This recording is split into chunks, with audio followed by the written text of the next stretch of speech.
Hey everybody, welcome back to Beyond the Pills. I'm your host, Josh Rimany, pharmacist turned healer.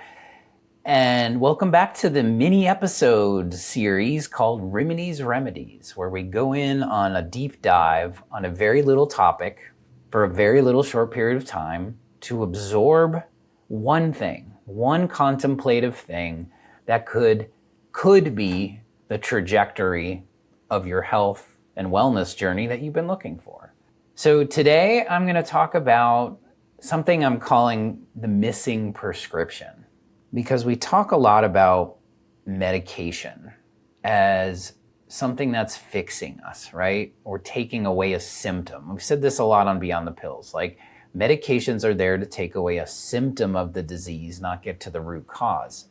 So I've been fascinated with this way of thinking for many years, and it's brought me down this trajectory of my own health journey that I'm going to share with you, and certain concepts. So today, I kind of want to think about this is, what if your symptoms aren't caused by a disease or dis-ease?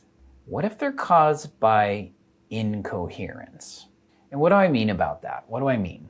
What is coherence? Right? Today, most people are fragmented. They're disjointed. Their body wants rest. They don't have enough energy. They have foggy brain. Like, we all feel this at times, right? Me included.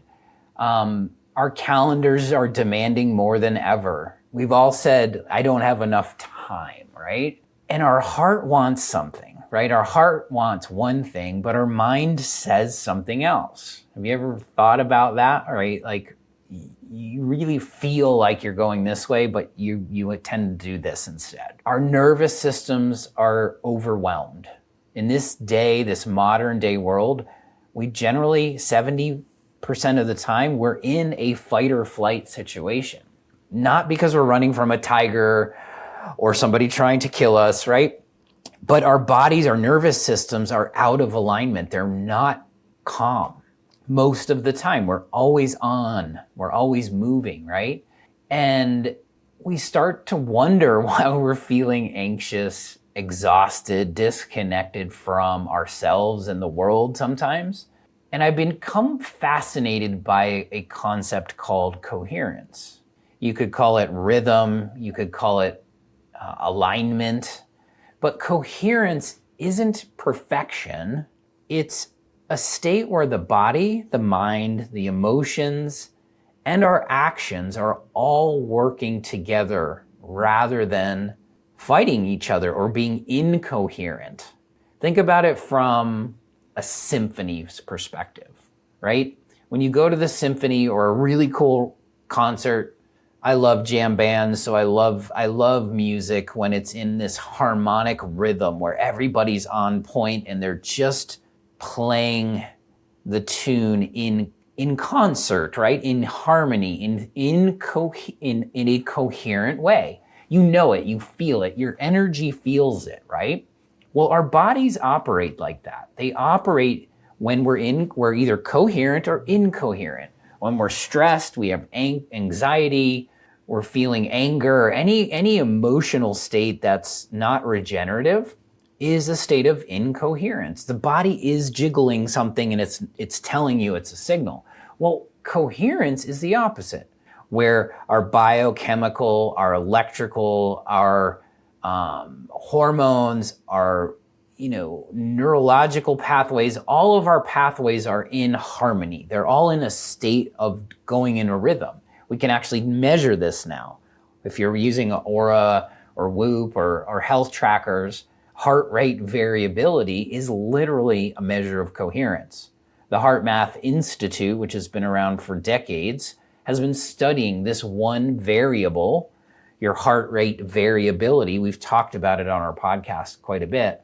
And it's a marker, it's a measure of our coherence. But what people don't realize sometimes is it's something you can improve, not just something you're tracking, right? Because when your heart rate variability is higher, it means it's varying beat to beat, but that's a biomarker or a biofeedback tool for us to see if we're moving from an incoherent state to a coherent state, and in that coherence is getting bigger and bigger. It's like charging a battery. Think of coherence as something you can do in real time, and we'll talk about that today, of how we can get to a coherent state. But then it's kind of like building a bank account. You're building coherence, almost like a system where it builds on each other. So the more you do it, the more you get results. And in fact, the science does support this. You know me by now, if you've listened to me in this podcast for a while, is I love supporting things with science. Backed by science is a big piece for what we do. And you can measure coherence, and it also has validity. So if you improve your coherence by doing coherence things, coherence training, we teach HeartMath in our Stay Well Institute.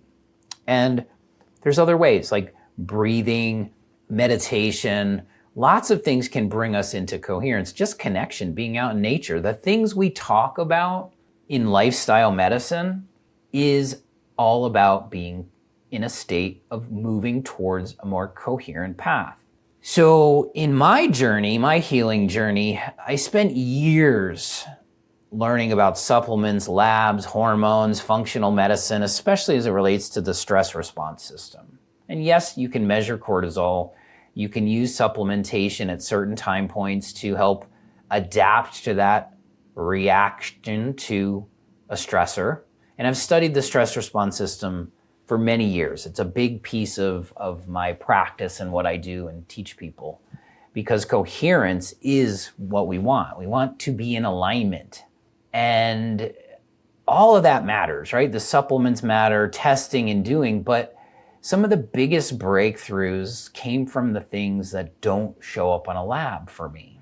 It was meditation. It was breath work. It was nature. It was just being in stillness with myself, listening, going from here, the analytical, which is a big part of my life. It's a big part of who I am and what I do, but moving to here, into the heart, the knowing. See, the mind thinks, the heart knows. Into learning to hear and how to hear my own wisdom, my own knowing, my own intuition, and connecting these two rather than them being far apart, because you can't really listen until you quiet some of the thoughts and some of the high beta brainwave activity that's going on when we're in that heightened state. And so when we're incoherent, stress rises, inflammation rises, decision fatigue rises, our relationships suffer. We know the effect, blood sugar dysregulation. There's definitely key triggers and stressors that happen when the body's overstressed or out of coherence.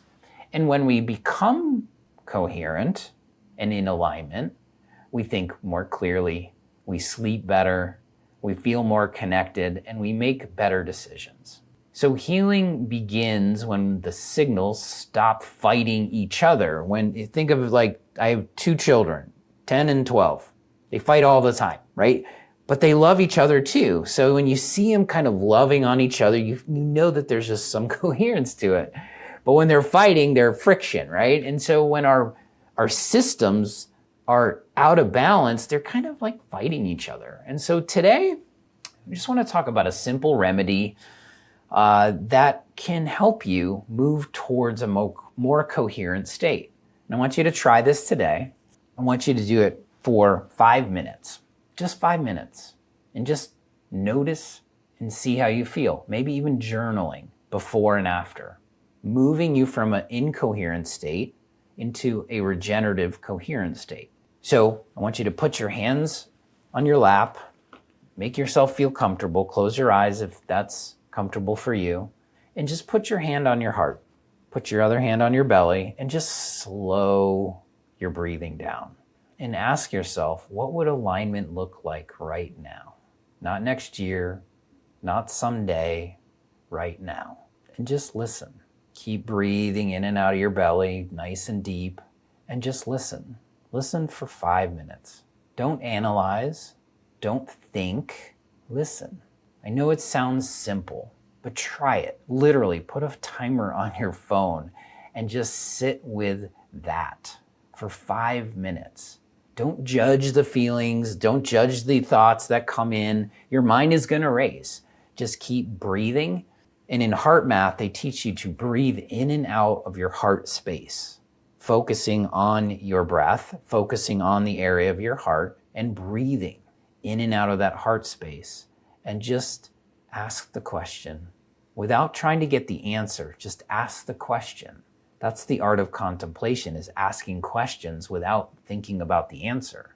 And just see what comes up for you. What would alignment look like right now? Not trying to figure it out, guys. We're trying to move you towards the place where your body knows. And just think for a minute, 5 minutes of deep breathing, focusing on something in your inside world, your heart space, and breathing a little bit more, and work that. And just, I want you to notice what comes up. It's not going to be easy, but if you do that for a week, even, and then bringing that further, noticing your heart rate variability, noticing these things that come up, and build that system of coherence up for you. Trust me, because the science supports it. In 6 weeks, you feel much better if you do it consistently. I always say 5 minutes is good, 10 minutes is better, 15 is great. Once a day is good, twice a day is better, 3 times a day is great. I do this quite often, right in the morning when I wake up, right in the evening when I go to bed. It's kind of like my bookends. You can always do something for 5 or 10 minutes before you get up and grab your phone or do any of those things. Just sit with yourself and breathe and don't think. See how that works for you. Because we're building a Stay Well community. We're building the Beyond the Pills community with this in mind. We'll keep exploring practical tools for creating more coherence in everyday life. Not surviving, thriving. I hope you enjoyed this episode. If it resonates with you, like, subscribe to the channel, and share it with someone. And go to gobeyondthepills.com and look, we've joined this community. You can join the community. We can build this together, and together we grow. So until next time, stay well.